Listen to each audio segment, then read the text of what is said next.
This is supposed to be my vacation, I wanted to say. This is my prize. I'd won it at the school's talent show at the end of the year. Tickets for my parents and me to go anywhere we liked. Anywhere I liked. I was the one who'd won them.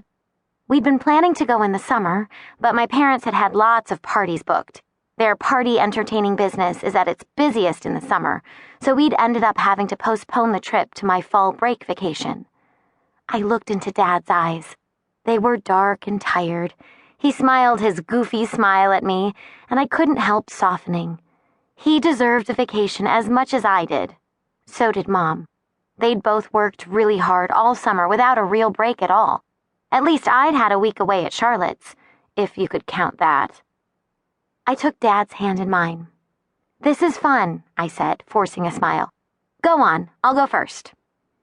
Mom stood behind me and tied the tea towel around my head.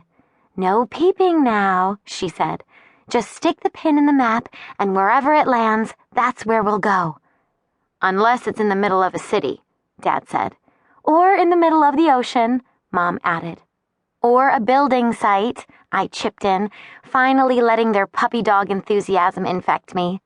I reached into the box of pushpins and took one out.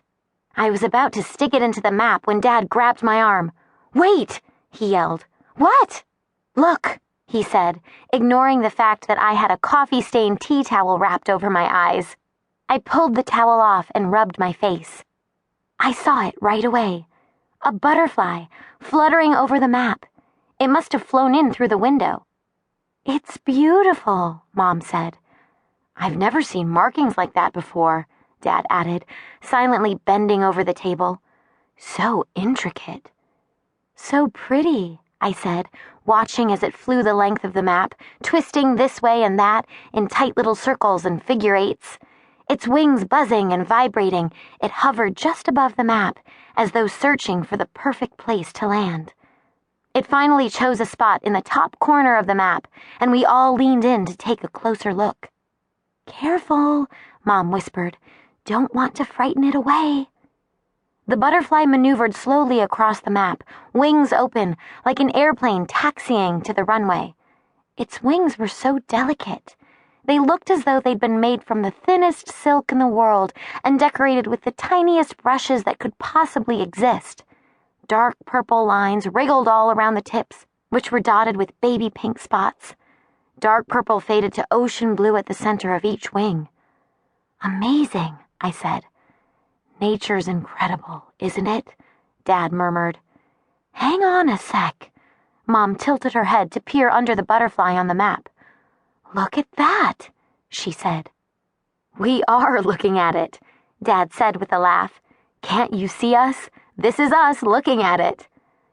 "Not at the butterfly," Mom said, pointing at the map. "At where it's landed." The map showed a patch of green bushes and stick pictures of trees with a straggly blue line weaving in between them. "A forest with a river running through it," Dad said. "What about it?" "It's exactly what we're looking for," Mom said. "It's certainly not in the middle of a city," I said. "Or in the middle of the ocean," Dad added, winking at me. "Or a building site," Mom concluded. "Ravenlea Woods," I read from just below the butterfly's wings. "Sounds nice." "Doesn't it?" Mom said dreamily. "Kind of romantic." "That's where we're going, then?" Dad asked. Mom and I looked at each other. The butterfly fluttered its wings. "Yes," I said. "Why not?" Mom agreed. "A butterfly's as good as a pushpin." Which is quite a strange thing to say if you think about it, but I rarely question the way my parents' minds work. At this point, I was just happy a decision had been made. Anything that meant we could get rid of the maps that were beginning to take over the house. "Good, I agree. I'll start checking out local B&Bs, Dad said. He squeezed my hand before pulling Mom over toward him. Twirling her in a circle, he danced her across the kitchen floor. Mom's skirt flowed around her as Dad spun her. While they giggled and whirled around the kitchen, I started putting away the maps. The butterfly was still sitting in the same spot. I stopped and looked at it again.